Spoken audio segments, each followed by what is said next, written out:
I found out I was blocked when my own son stopped answering my calls. At first, I thought he was busy. Then I tried texting, nothing. It was my granddaughter who told me, casually, "Mom said it's better for everyone's peace if Grandpa can't call all the time." Peace? I raised that boy, paid off the mortgage on the house they live in, my house. I buried my wife in that garden. And now, I was too inconvenient to speak to. So I changed the locks. If they could shut me out of their phones, I could shut them out of my home. I wasn't always the man standing behind a locked door, wondering what went wrong. No, once, I was Dad. Once, I was everything to that boy. My wife Marjorie and I didn't have much starting out. I worked maintenance at the local mill, and she worked part-time at the library until James was born. We bought this house with a small down payment and a whole lot of sweat. I remember laying floorboards with her handing me nails in her gardening gloves, smiling like it was a castle. We didn't have a lot, but what we had, we built together. James was our only child. He came after 2 miscarriages and a lot of praying. I still remember holding him the first time, red-faced, squirming, lungs working just fine. I looked at him and thought, that's it. That's the whole point of me now. Every extra shift I worked, every night Marjorie stayed up rocking him through fevers, we never once complained. That was love. That was family. I taught him how to ride a bike on the very street he later told me not to drive on because his wife didn't like unannounced visits. Back then, he'd scrape his knee and come running into my arms. Marjorie would clean him up while I promised ice cream if he was brave. We were a good team, the 3 of us. School days came and went. He was a smart kid, sharp, polite, always eager to please. When he got into college, Marjorie cried for a week straight. I drove him down in our old truck, every box labeled with her handwriting.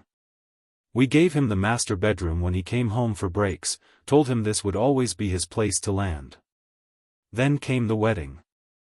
James brought her home, Emma, during his senior year. She was all polish and city talk, but Marjorie took to her quickly. I tried, too. She was polite at first. Always thanked us for meals, laughed at my bad jokes. But she didn't understand our kind of family, the kind that didn't need to knock before coming in, the kind that shared everything. Still, I paid for part of the wedding. Marjorie wanted a big one, said we only had 1 child, so we'd go all out. I handed James a check and told him, "It's your day. Just promise me you'll take care of each other." He nodded. I believed him. When their first baby came, I was there every day. Diapers, night feeds, pacing the living room at 2 a.m. while Emma recovered. I told James he could sleep, I had it. "You already raised one," he said, smiling. "You're a pro." I felt useful. I felt needed. That's all I ever wanted, to help them build what Marjorie and I had. After Marjorie passed, well, that's when the lines started blurring. She had cancer, quick and cruel. 6 months from diagnosis to goodbye. The house felt empty without her. James and Emma invited me to move upstairs into the spare room. Said it was easier than worrying. I was grateful. Being near the grandkids helped with the grief. I cooked dinners, fixed leaky faucets, helped Emma when James had late shifts. One night, I caught Emma crying quietly in the laundry room. Her hands were red from bleach, and she looked so small. I didn't say anything, just left a cup of tea on the counter and fixed the door hinge that had been squeaking for weeks. She never said thank you for those small things. But I didn't need her to. Back then, I still believed we were all doing our best. When they decided to buy the house next door, a fixer-upper, they came to me. James said, "Dad, if you help us with the down payment, we can stay close. The kids can run between yards. You'll never be alone." Of course I helped.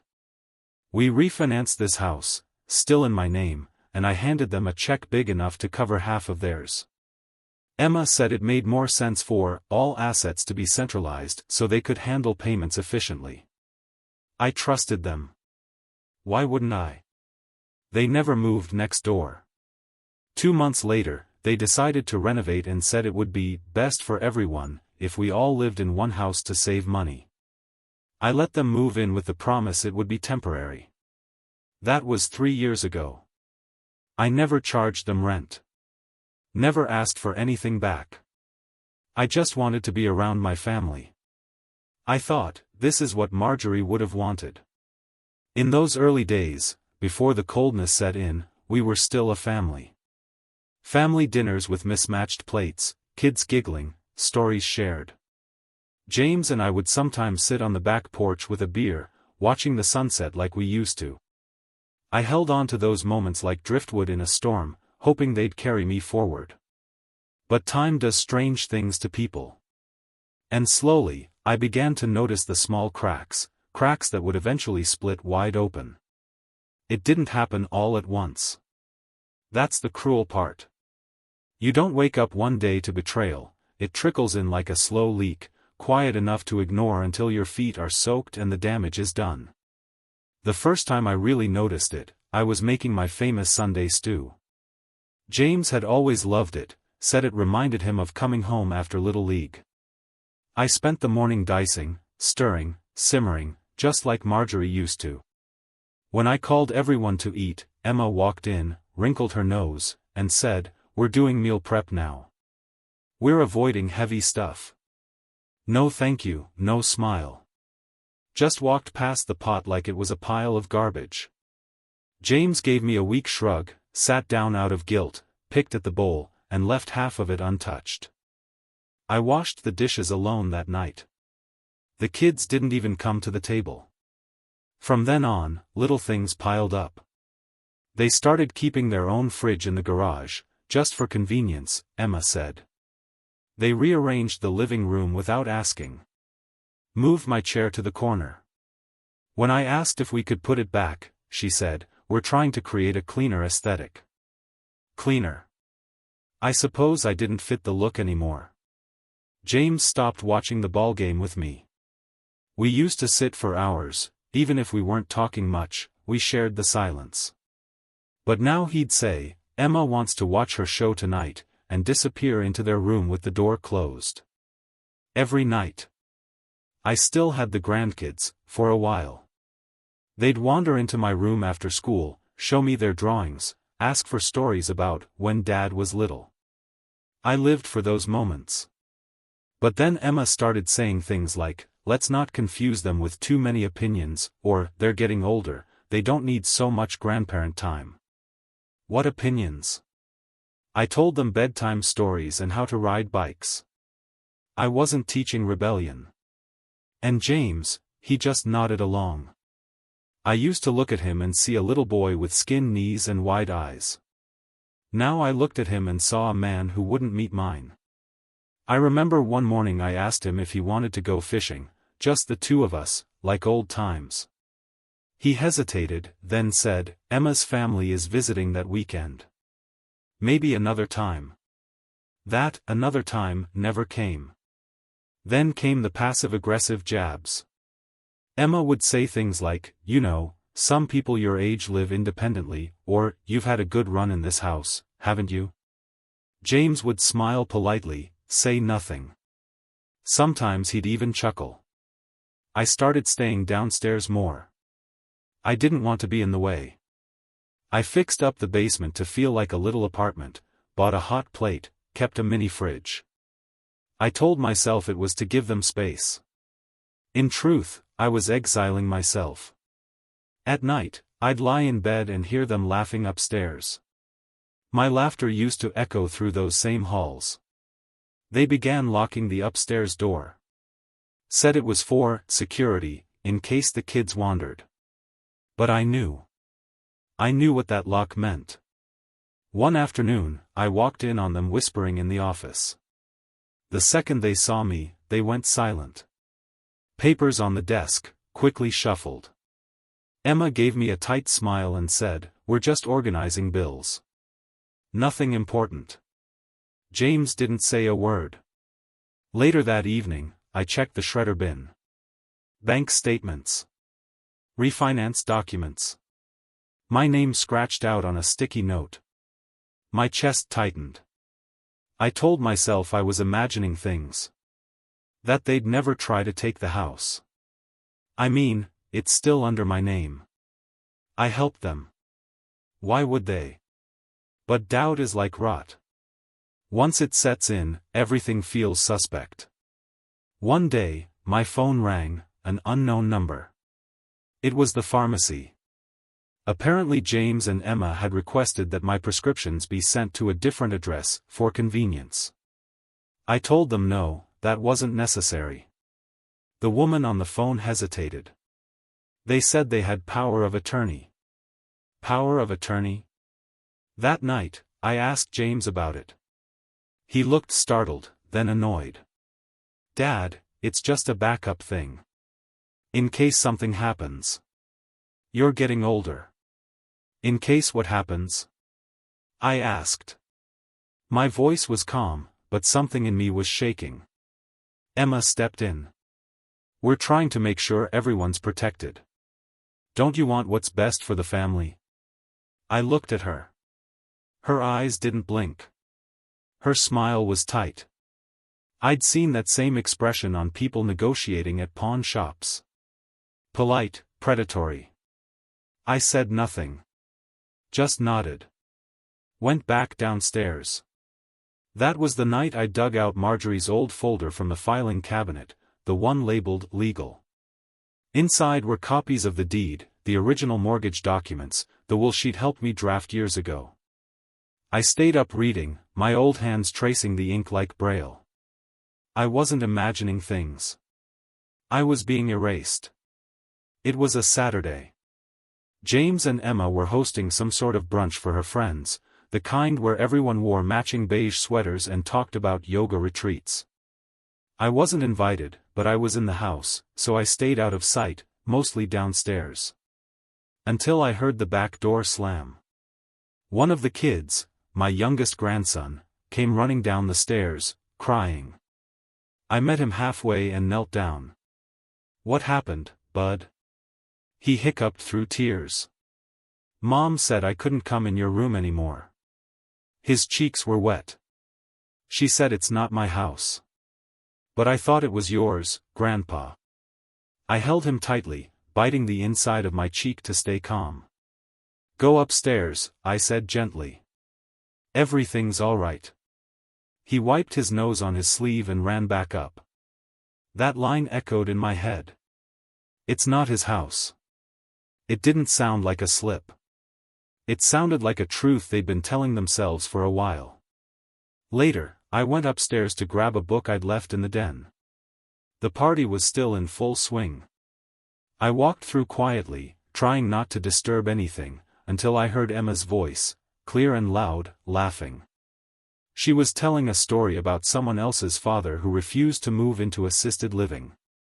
Oh, my God, she said between giggles, it's like they think they own the place just because they've been there forever. I keep telling James, you don't want to be 40 still dealing with daddy's slippers in the hallway. The laughter that followed wasn't cruel, but it was cutting. And James? He was standing right beside her, drink in hand. He didn't laugh, but he didn't say a word either. Just sipped and looked away. I froze in the hallway. Someone noticed me. One of Emma's friends, eyes wide, nudged her. Emma turned, eyes landing on me, not with guilt, but annoyance. Oh. We didn't know you were upstairs. Thought you were out. I wanted to ask, out of the house? Out of the way? Out of their lives? Instead, I just said, left a book. There was an awkward silence. Someone cleared their throat. A glass clinked. I turned and walked back downstairs, the laughter resuming behind me like a door slamming shut. That night, James came down. I expected an apology, or at least an awkward explanation. But all he said was, "Emma's trying her best, Dad. Maybe give her some space." "Space," I repeated. "In my house?" His jaw clenched. "This again?" I stared at him. This boy, no, this man, who I'd carried on my shoulders, who I'd taught to swim, who I'd bailed out of credit card debt more than once.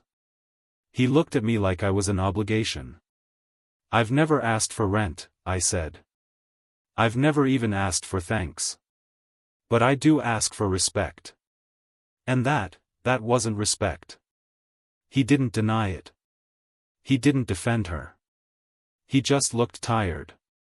"Things change, Dad. Maybe you haven't noticed."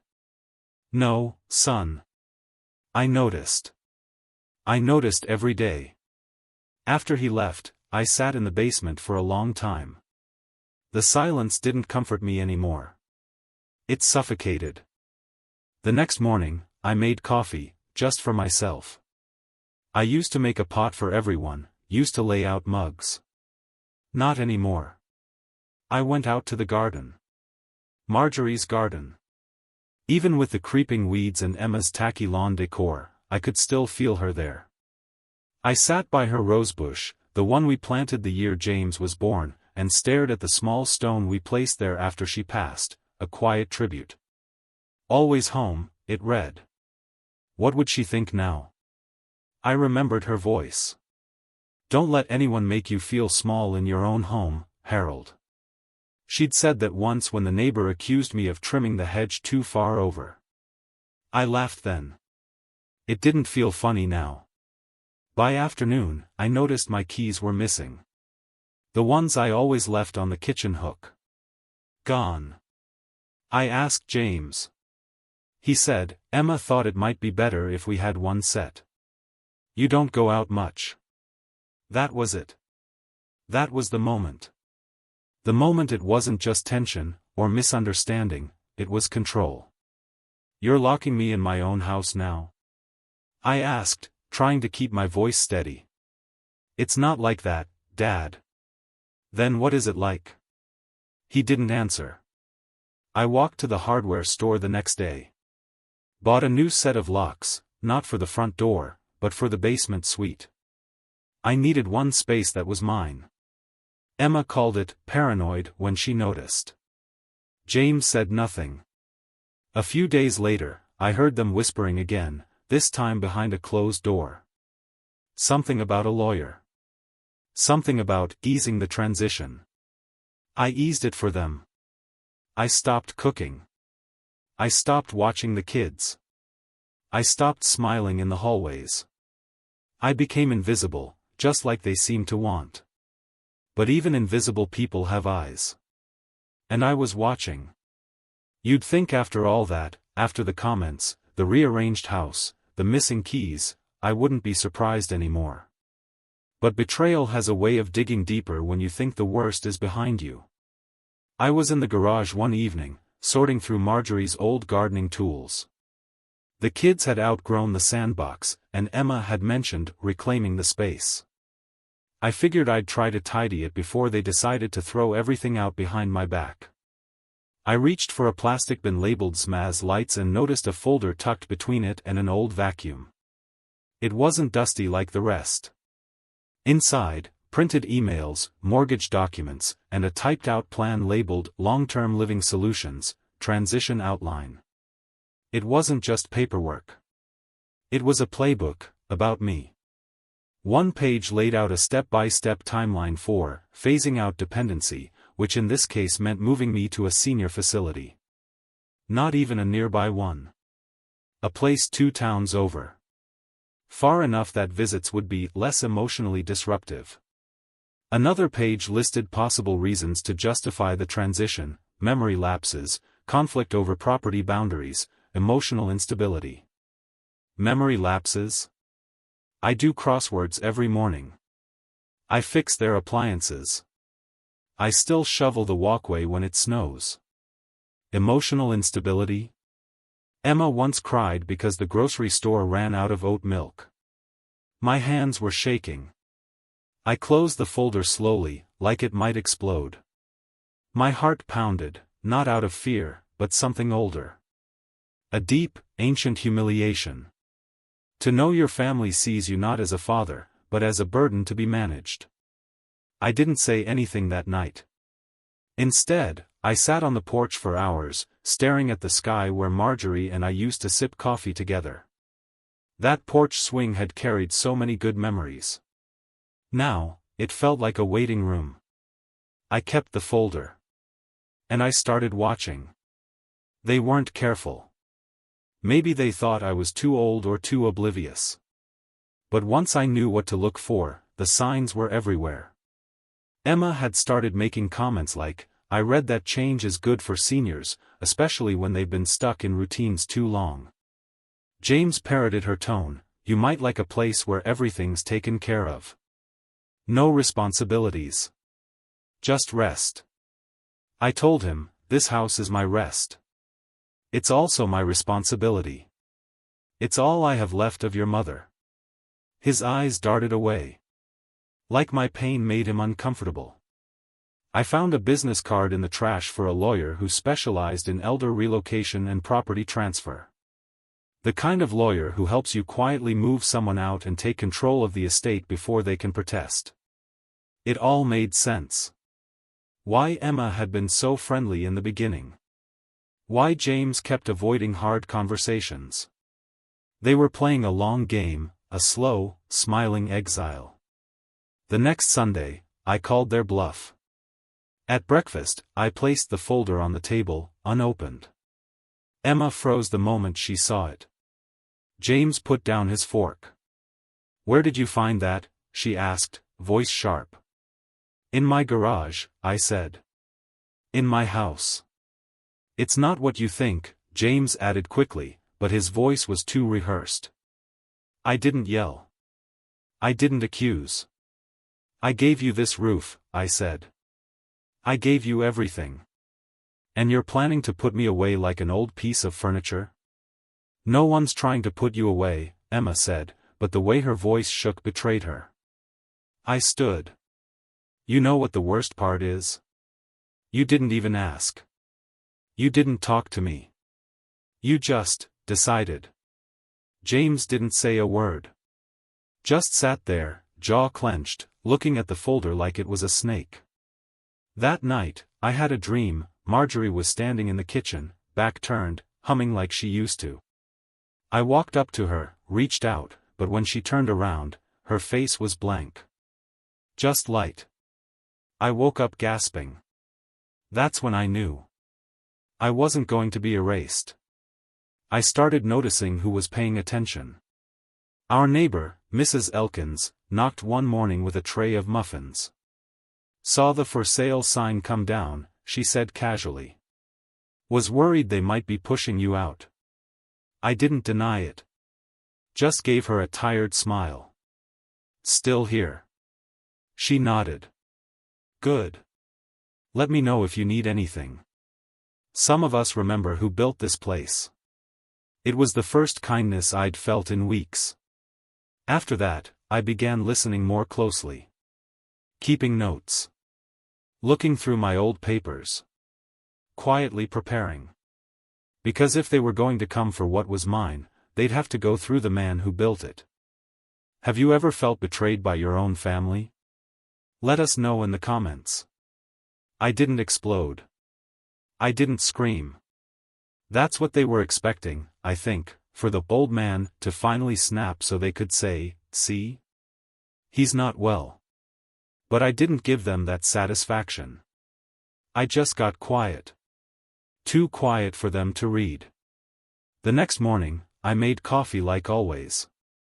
Sat at the kitchen table while Emma floated around the room with that false cheer she wore like perfume, sweet but suffocating. She glanced at me and said, "We've been thinking it might be nice for you to take a little trip.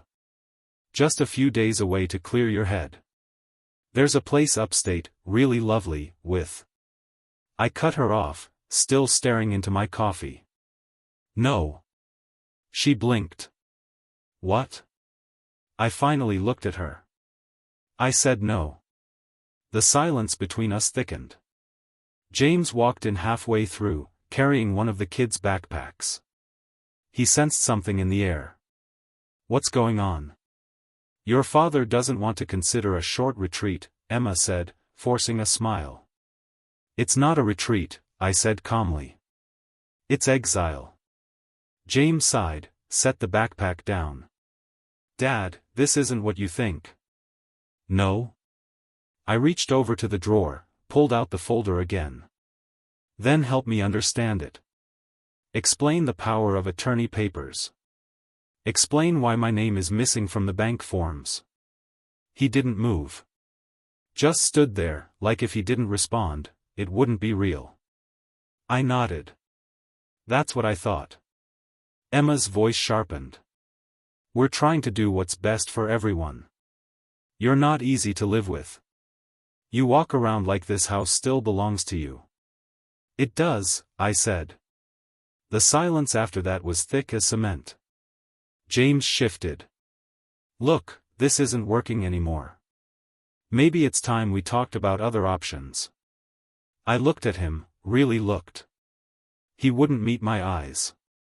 "I buried your mother under that tree," I said quietly. "That tree that you now use to hang your Halloween decorations. I paid off your tuition, your car, your wedding. I held you when you broke your arm. I held you when your wife said no the first time you proposed. And this is how you repay me?" His face paled. Emma stepped in front of him like a shield. "This isn't about the past. This is about moving forward." "Then you can move forward without me," I said. She laughed, sharp, too loud. "What are you going to do, Harold? Change the locks? Throw us out?" I didn't respond. Just stood and walked away. That day, something in me settled. Not rage. Not grief. Just resolve. I visited Mr. Carson, an old friend who had retired from real estate law. He'd done some paperwork for me and Marjorie years back. I told him what was happening, not the drama, just the facts. He leaned back in his chair and said, "Harold, you've got every legal right. The house is yours. The documents they're trying to file don't hold water unless you've signed them. And you haven't." "No," I said. "And I won't." "Then you've got options." I didn't want revenge. I wanted dignity. I wanted peace. But I wasn't going to be bullied out of my own life. Carson helped me update my will. We drew up new documents. Legal notices. I had them notarized. I paid cash. Didn't tell a soul. When I got back, Emma was in the garden, pruning Marjorie's roses with dull kitchen scissors. I almost said something, but stopped myself. Let her clip the roses. She didn't know what was coming. A week later, I ran into Pete, an old neighbor, while walking to the store. He'd always been a good man, the type to shovel your sidewalk before you asked. He looked at me and said, "You doing all right, Harold?" I hesitated. "Getting by." He leaned in a little. "People talk. Heard some things. If you need a hand, I've got tools and a truck." I smiled for the first time in days. "Thank you, Pete. I'll let you know." After that, I moved in silence. I called a locksmith. Made a second copy of the new keys. Began slowly boxing up my personal things, labeling them. I didn't pack like I was leaving. I packed like I was reclaiming space. Emma started noticing the shift. She asked me one evening, "You've been quiet lately. Something going on?" I met her eyes. "Just preparing." "For what?" "For the rest of my life." She looked unsettled, but said nothing. James didn't notice at all. Too busy with his work calls, his headphones, his avoidance. But the kids noticed. One night, my granddaughter came down and asked, "Grandpa, are you okay?" I smiled and pulled her close. Better than I've been in a long time, sweetheart. Because for the first time in years, I wasn't waiting for kindness that wouldn't come. I was preparing to make sure my silence wouldn't be mistaken for surrender. The day I rewrote my will, I felt like I was burying something. Not just the past, but the last flicker of hope that things might still return to how they once were. I met with Carson again, this time in a different office, smaller, quieter. His son had taken over most of the practice, but Carson still handled what he called the serious cases. I guess an old man trying to protect the only thing he had left counted. He laid out the paperwork slowly, with the patience only another widower can understand. "You sure about this?" he asked, pen in hand. "Yes," I said. "I've never been more certain." The terms were simple. The house, the one I built, lived in, and nearly died in, would not go to James. Not after what he allowed to happen. If he or Emma attempted to contest the will, the property would automatically be donated to a local veterans charity Marjorie and I used to support. I asked for that clause specifically. Carson called it the poison pill. "I don't want to destroy him," I said. "I just want him to leave me alone." Carson nodded, understanding more than I could put into words. "Sometimes protecting peace looks like war, Harold." We went over every clause twice. I listed my granddaughter, the only one who still knocked before entering my room, as the contingent executor. Not because I expected her to carry that burden, but because I wanted her to know someone still saw her heart.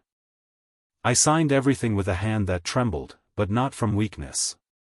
It was grief, the kind you carry in your bones when you realize your own blood has turned cold. Carson placed everything in a sealed envelope. "Make copies," he said. "Keep one hidden. Give one to someone you trust." I gave one to Pete, the neighbor. Told him everything. Not in a bitter rant, but plainly, like reading a report on someone else's life. He didn't interrupt, didn't judge. Just nodded and said, "If they try anything, you call me." I mean it. When I got home, I passed Emma in the hallway. She was on her phone, laughing at something. She didn't notice the legal envelope tucked under my coat. She didn't see the way my eyes had stopped pleading. James was in the living room, half asleep in front of the television. A baseball game played in the background. Years ago, he would have begged me to join him. Now he didn't even look up when I walked past. I went to the basement and placed the second copy of the will in Marjorie's old sewing box, the one she never let anyone touch. She'd understand. That night, I sat in my recliner, stared at the ceiling, and breathed. The silence that once felt like punishment now felt like armor. The next morning, I started clearing the attic. Not out of spite, but preparation. The house was going to change, one way or another. If they pushed, I'd push back. But this time, I had the law on my side. I boxed up old photo albums, letters, baby shoes. Each memory weighed more than the box it went into. I found a photograph of James as a toddler, sitting on my shoulders at the county fair. His face lit up with pure joy. My eyes were squinting in the sun, smiling the way only a proud father can. I stared at it for a long time. Then I slid it gently into a smaller envelope and tucked it into my sock drawer. Not because I forgave him, but because I wanted to remember that version of him. The one before everything hardened. Later that week, I went out and bought new locks, industrial grade. Pete came by to help install them. We didn't speak much. Just worked in sync like men who know time is short and dignity is worth the effort. That evening, James noticed the new locks. "Why are these different?" "Security," I said, pouring coffee. "Can't be too careful these days." Emma narrowed her eyes. "You didn't tell us." I looked up. "I don't need to." She scoffed. James scratched the back of his neck but said nothing. They knew something had changed. I had drawn a line. Not loudly. Not cruelly. But firmly. In my will, I didn't leave them hate. I left them absence. And sometimes, that's louder than rage. It was the gym equipment that finally broke me. I'd been out that morning, taking a walk through the neighborhood. Same route Marjorie and I used to take every Sunday. I still do it once or twice a week, just to remember what normal felt like. But when I came home that day, the house didn't feel like mine anymore.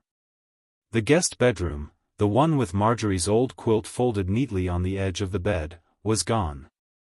I walked past it on my way to grab a book and stopped cold. Gone. The bed had been taken apart, moved. The nightstand was in the hallway.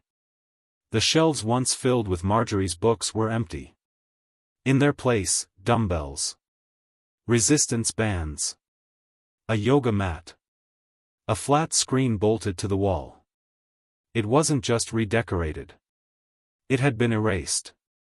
I stood there staring at the space, my book forgotten.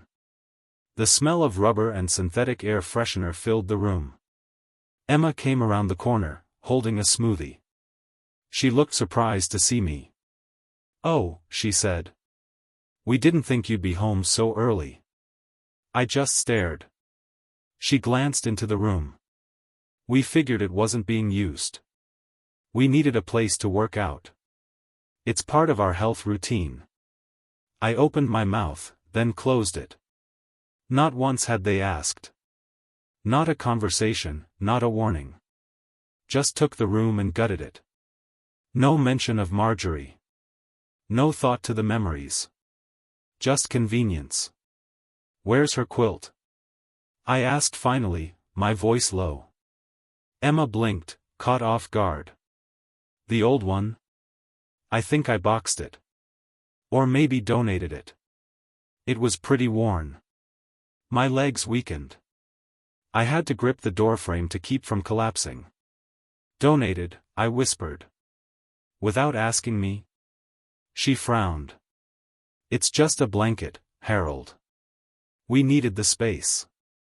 Just a blanket. Marjorie sewed that quilt by hand the winter after James was born. Every square was from a shirt, a dress, a piece of fabric from some moment in our life. She stitched in silence, crying sometimes when she thought I wasn't watching. It was her way of holding on to time. And now it was gone.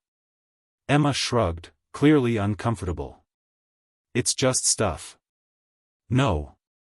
It wasn't. I turned and walked down the stairs. My body moved on instinct, but my mind was spiraling. I sat on the basement bed, stared at the wall. My jaw clenched. My chest burned. That was the moment. The one I didn't come back from.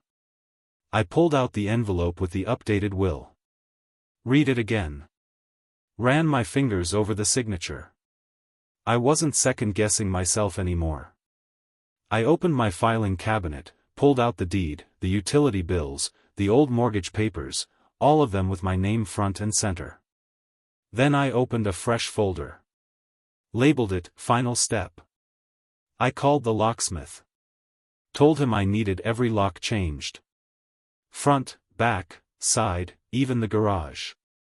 I arranged for it the next morning, during a window I knew they'd be gone, Emma's brunch group and James's gym appointment. I didn't write a letter. I printed one line on a page and left it on the kitchen counter. If I'm not family enough to be respected, you're not family enough to stay.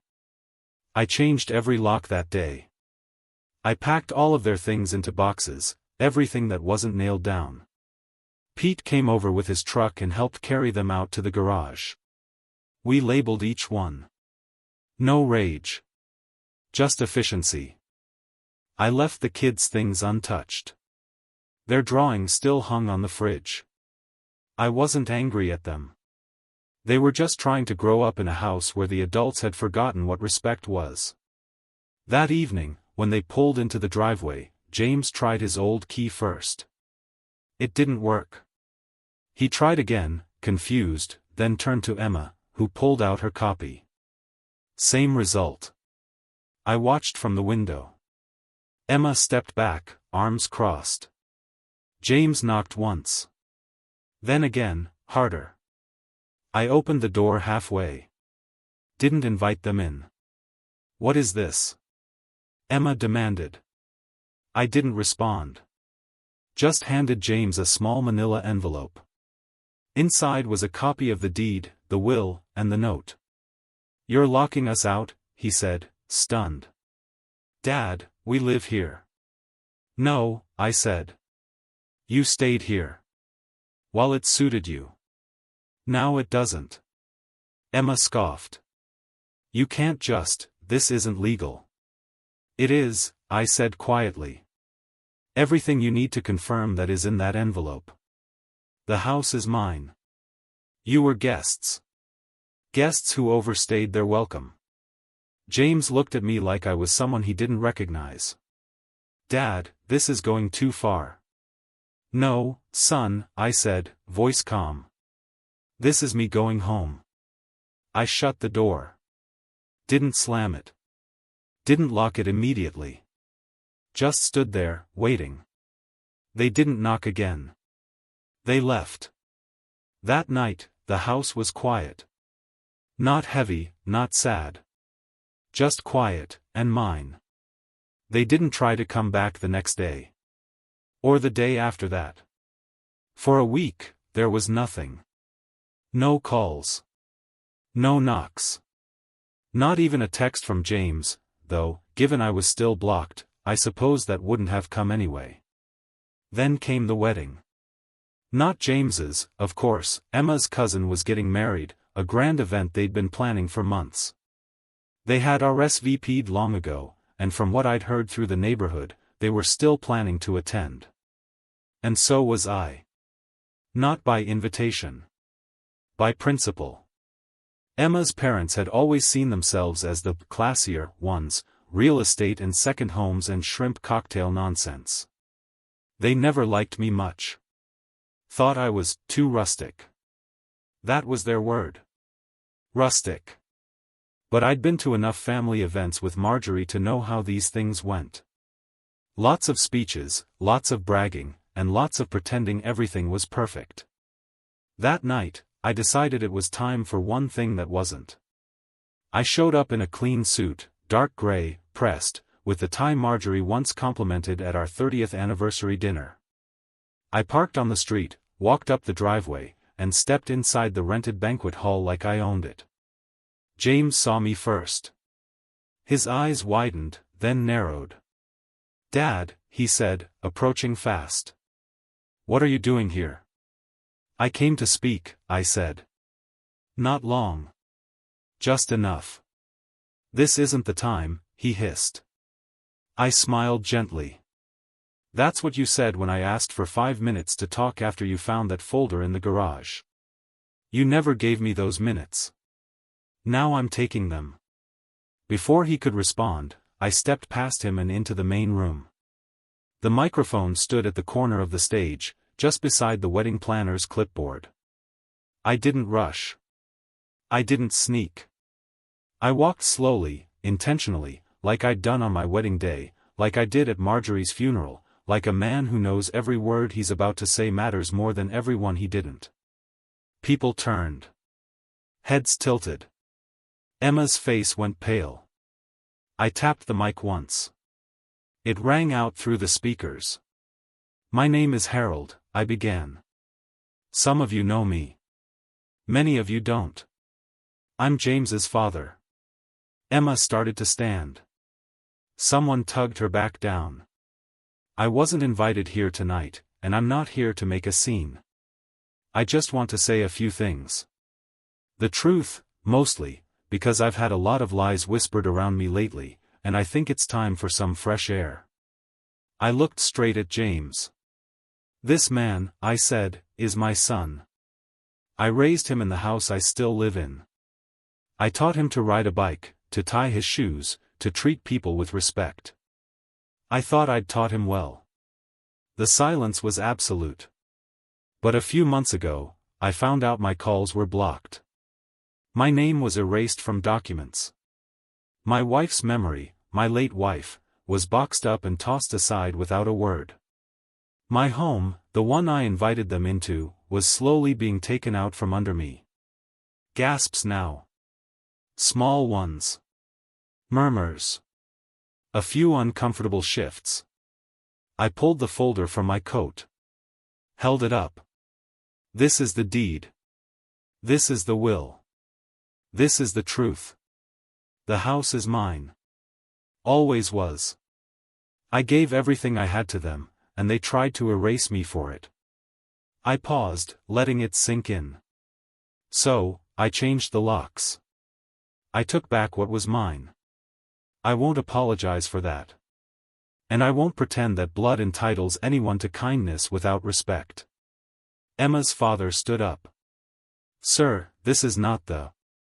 I turned to him. Sit down. He did. I faced the crowd one more time. I wished them no harm.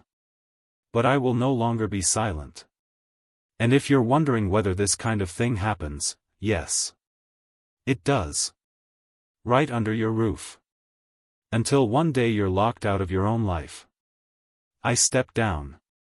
No applause. No yelling. Just silence. James followed me out into the parking lot.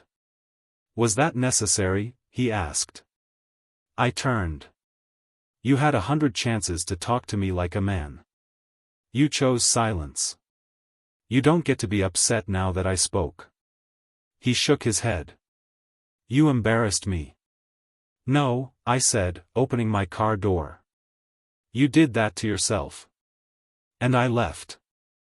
Drove home with the windows down. The cool night air on my face. I felt something lift that night. Not pride. Not satisfaction.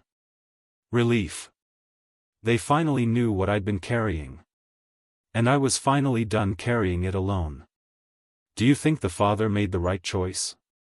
Comment and don't forget to like and subscribe for more true life stories. The morning after the wedding, the house was still. Not just quiet, hollow, like it had exhaled something heavy. No knocks on the door. No phone calls, not even a text from my granddaughter. The silence wasn't uncomfortable anymore. It was confirmation. They heard me. Loud and clear. For a moment, I thought I might feel guilty. That maybe I had gone too far, humiliated them too publicly. But as I walked through the kitchen and saw the clean counters, the fridge still stocked the way I liked, the coffee brewed strong, I didn't feel guilt. I felt peace. The town didn't stay quiet, though. People talk, always have. At the bakery, someone nodded at me with a bit more respect than usual. At the post office, the clerk paused, then said, "Saw you speak at that wedding, took guts." I didn't respond. Just offered a polite nod. But I could feel it in the way people looked at me, the narrative was shifting. I wasn't the forgetful old man anymore. I was the one who stood up. Still, the loneliness settled in around the edges. Not sadness, just absence. The kind you feel when you set down a heavy object you've carried for too long. Your arms remember it, even when it's gone. I took longer walks that week. Went to the cemetery twice, once during the day, once just before dusk. Marjorie's stone was clean, the flowers I'd planted last spring blooming late. I sat by her grave and spoke out loud, not because I thought she could hear me, but because I needed to. I did it, Marge. I finally said what needed to be said. You'd be proud. You'd also tell me I waited too long. I smiled to myself, imagining the way she used to scold me gently, like a teacher correcting a beloved student. I don't know what happens now, I told her. But I know this house is safe again. Your roses are still growing. And no one is throwing your quilt away ever again. I stayed until the sun dipped low. Watched the orange light spill over her name carved in stone. On the walk home, I passed the community center. It was buzzing with activity, kids running in and out, a few volunteers hauling crates of supplies. I hadn't noticed it before, or maybe I had and just didn't care. Something tugged at me. Not a calling, just curiosity. The next morning, I stopped by. Asked if they needed any help. The woman at the desk, young but not patronizing, smiled and said, "Always. You know anything about carpentry?" "Not anymore," I said. "But I know enough to be useful." That's how I ended up spending the next few weeks fixing shelves, rewiring an old light fixture, even building a few planter boxes for the back lot. The center was small, underfunded, but full of people who showed up. One day, a little boy asked if I was the janitor. I laughed. "No, son. I'm just the guy who had a hammer when nobody else did." He nodded seriously, like I'd given him sage wisdom.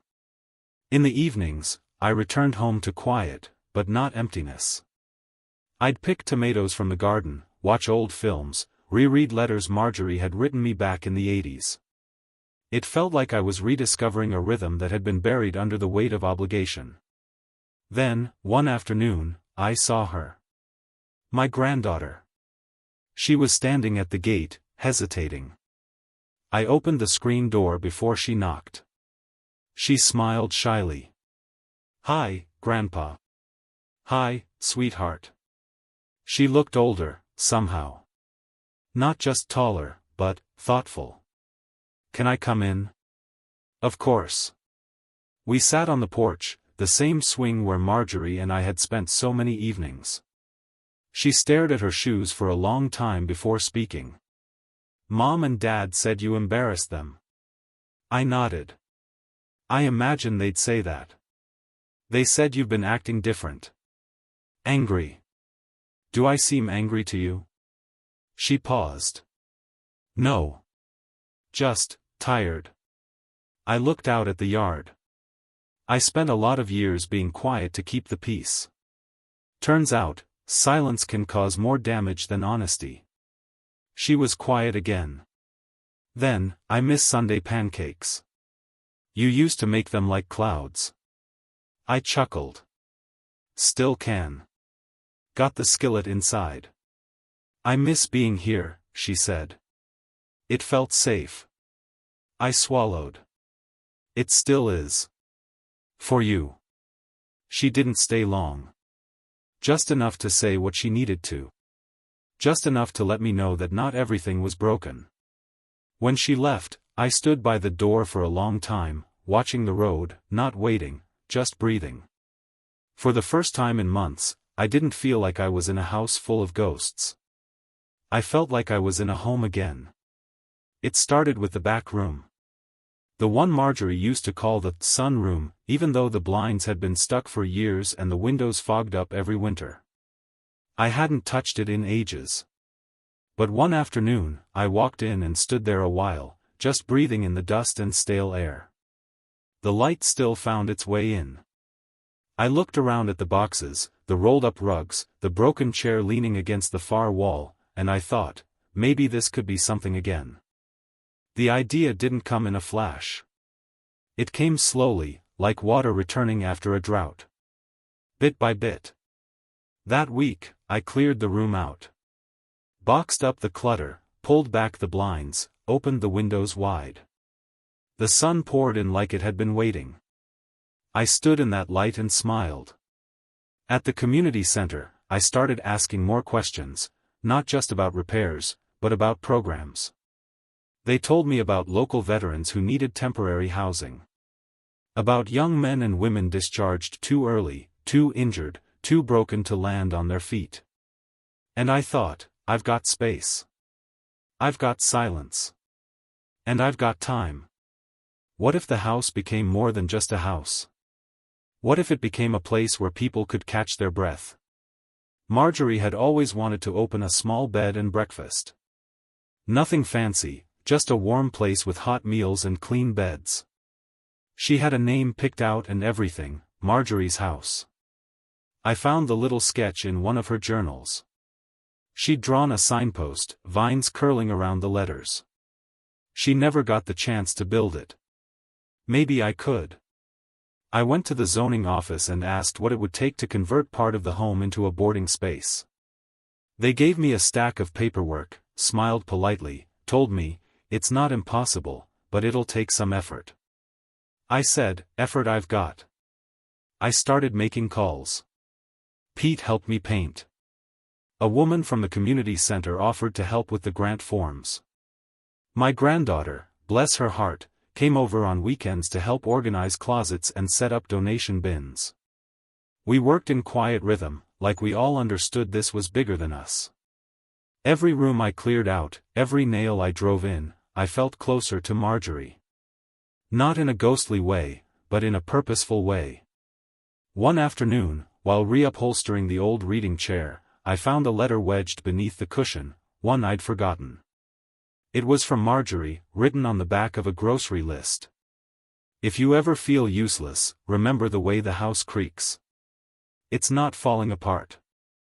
It's just remembering all the years we filled it with life. Don't let it go quiet, Harold. Fill it with something good." I cried for the first time in weeks. Then I got back to work. Word started spreading. One of the local churches offered to donate bedding. A retired nurse volunteered to stop by once a week to help with any residents who needed medication schedules. A high school student asked if he could do his senior project by helping paint murals in the hallway. We weren't even open yet, but the house was already filling again, this time, with people who wanted to be there. I had a new lease written up, simple, month to month, with 3 rooms marked for short-term boarders. We'd prioritize veterans, especially those recently discharged or dealing with PTSD. No one would be turned away for lack of funds, not if we could help it. I contacted the veterans charity Marjorie and I had donated to for years, the same one listed in the poison pill clause of my will. I told them what I was doing. They offered to help with licensing, grants, and referrals. I told them the name I wanted on the sign. They said, "It's perfect."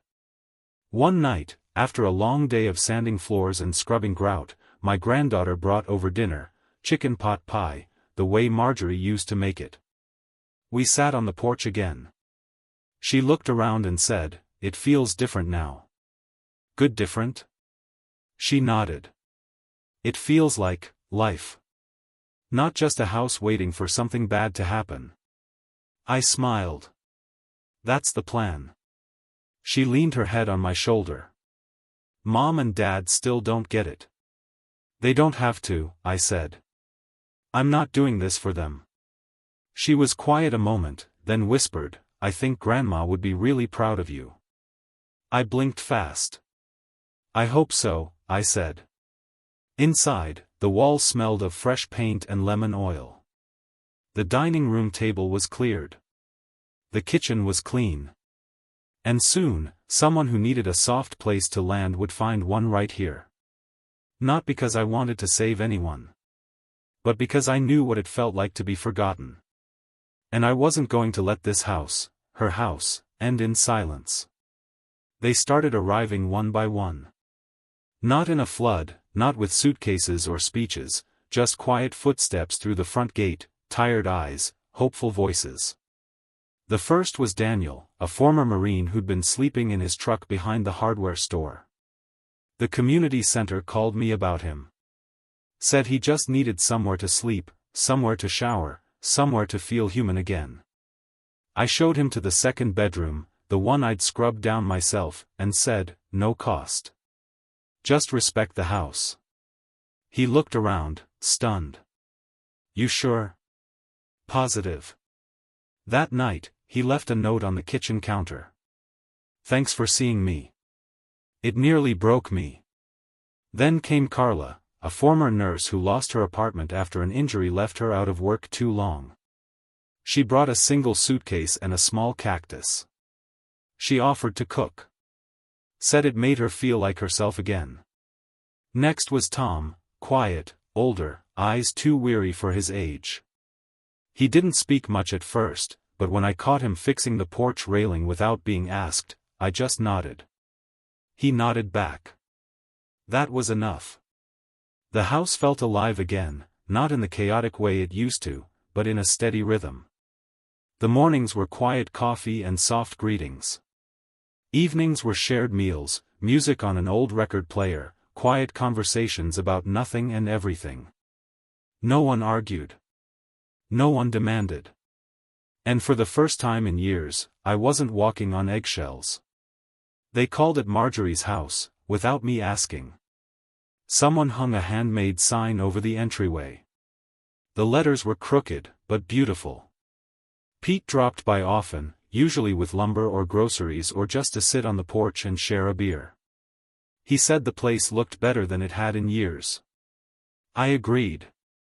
We had a small garden out back again, Marjorie's roses tended carefully by Carla, with Daniel building trellises for the tomatoes. Tom kept the tools sharp and the shed organized. Every person added something. It wasn't blood. But it was family. One evening, my granddaughter came by with brownies she'd made from scratch. She stepped inside and paused. I could tell she felt it, the shift. The warmth. The welcome that used to live here. Daniel stood up to greet her.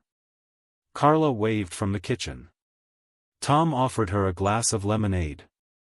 She sat down at the table, looking around slowly. "It's beautiful," she whispered. I nodded.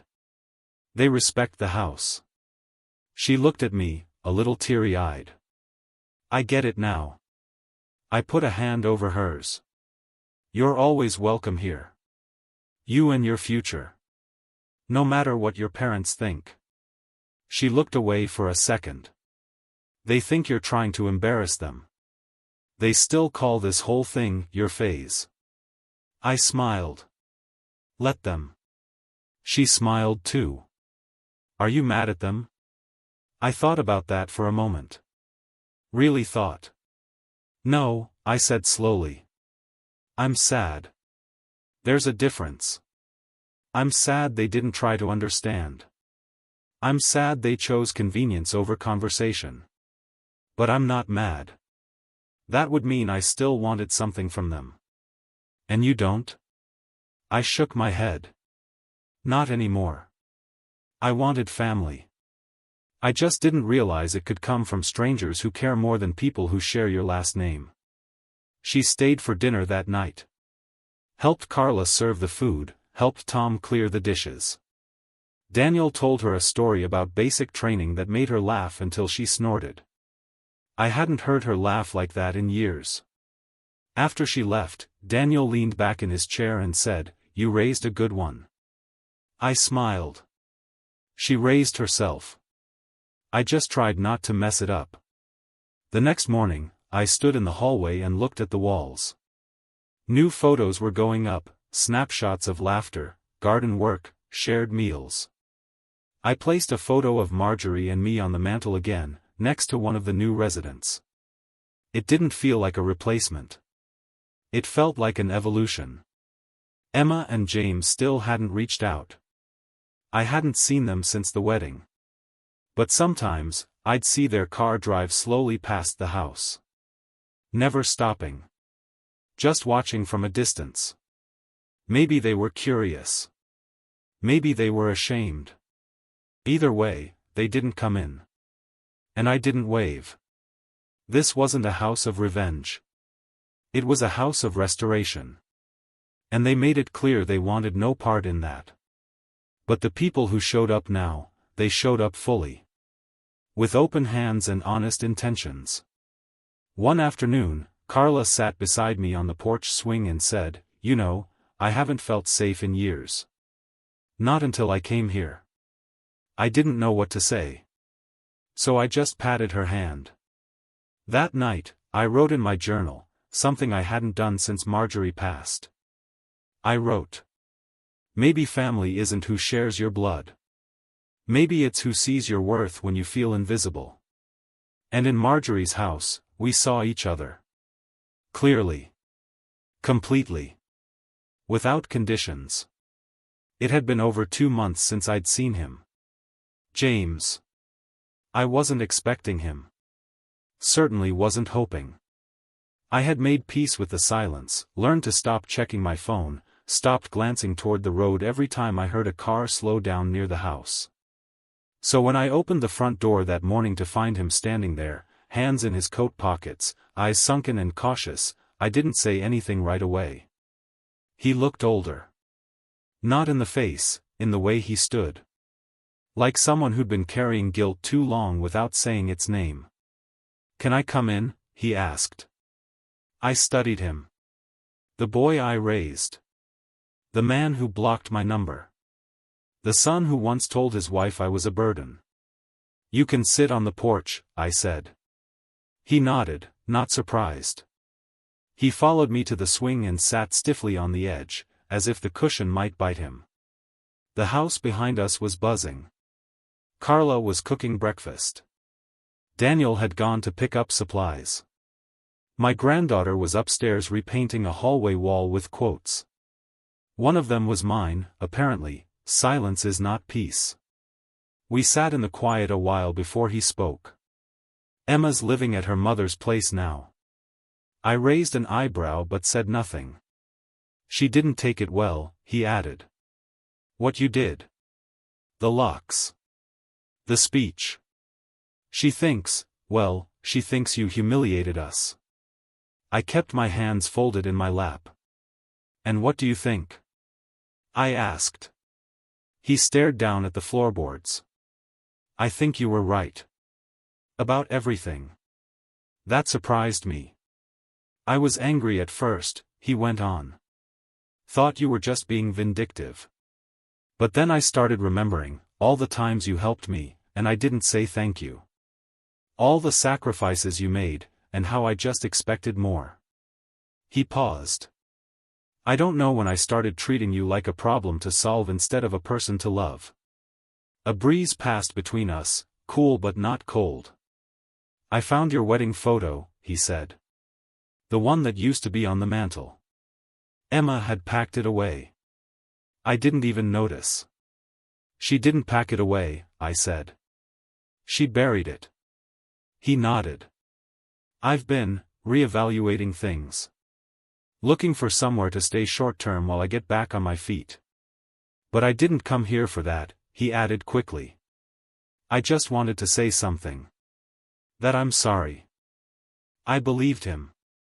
At least, I believed the part of him that finally found the courage to come back. But belief isn't the same as forgetting.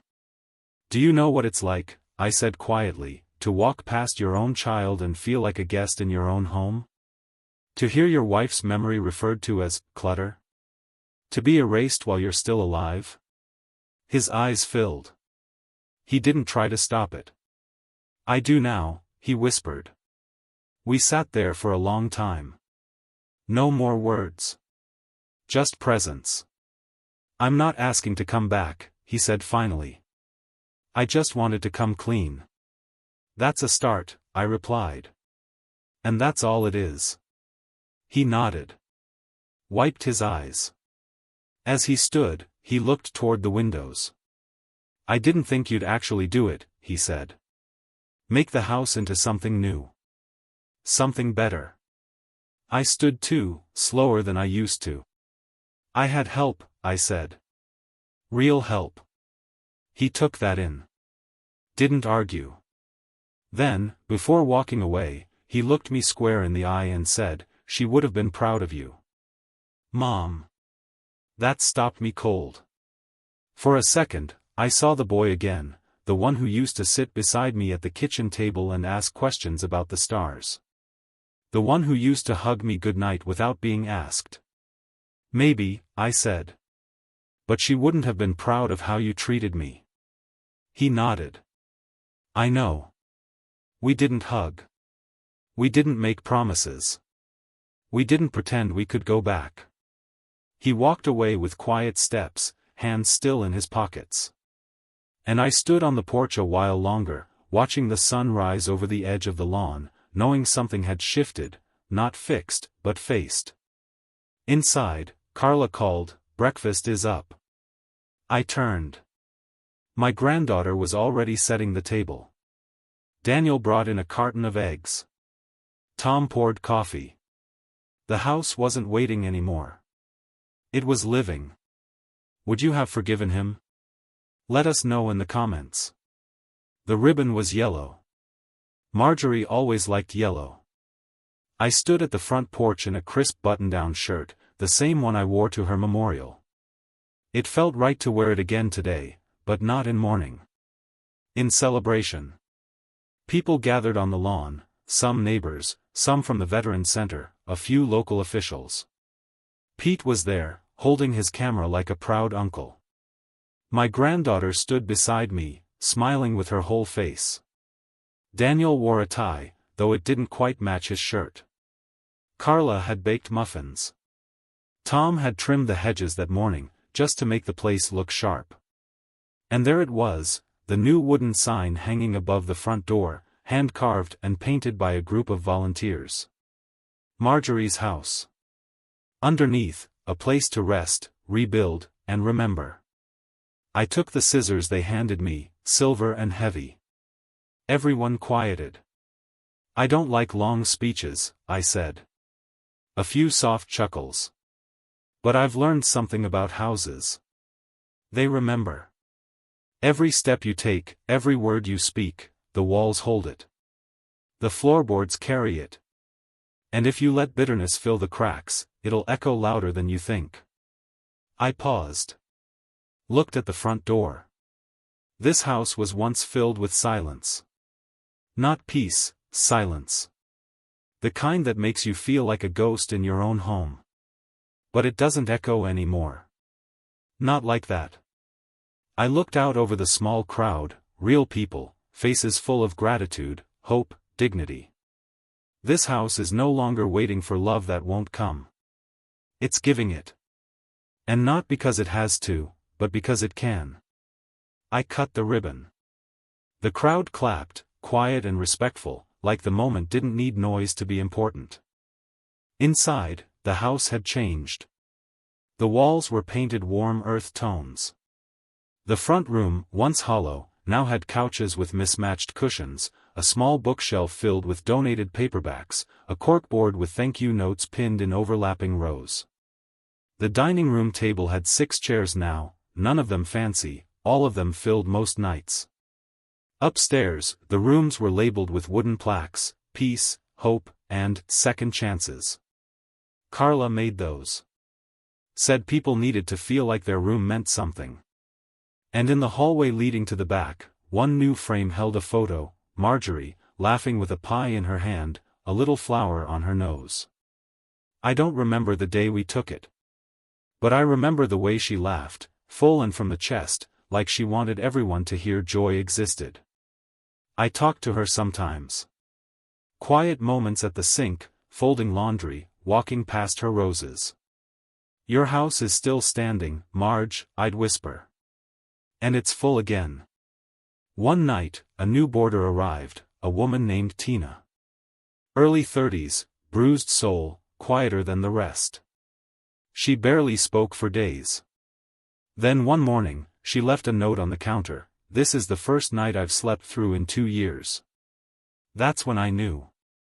I didn't need an apology from James. I didn't need my name on a plaque. I just needed to know that something good had grown from what nearly broke me. My granddaughter visits every Sunday now. She bakes, reads with the residents, helps with applications and resumes. She calls Marjorie Grandma like she used to, as if she never stopped. One day she asked if she could hold her college graduation here, just a small gathering in the garden. I said yes before she finished the question. And James? He sends the occasional card now. Small ones. One had a photo of a mountain range on the front and just 2 words inside, "Still learning." That's enough. I don't need him back in the house. But I'm glad he knows where it is. Every evening, I sit on the porch swing Marjorie loved. The one I almost lost to a storage unit. It creaks a little more now, but it still holds my weight. From that seat, I can see the garden blooming, the kitchen windows glowing, the front gate swinging open and closed as people come and go, always someone new, always someone searching for a place to start again. And I whisper, sometimes aloud, sometimes just in my head. You were right, Marjorie. Love doesn't live in silence. It lives in doors that open. In chairs pulled close. In voices that ask, how are you, and wait for the real answer. Your house lives, Marge. And so do I.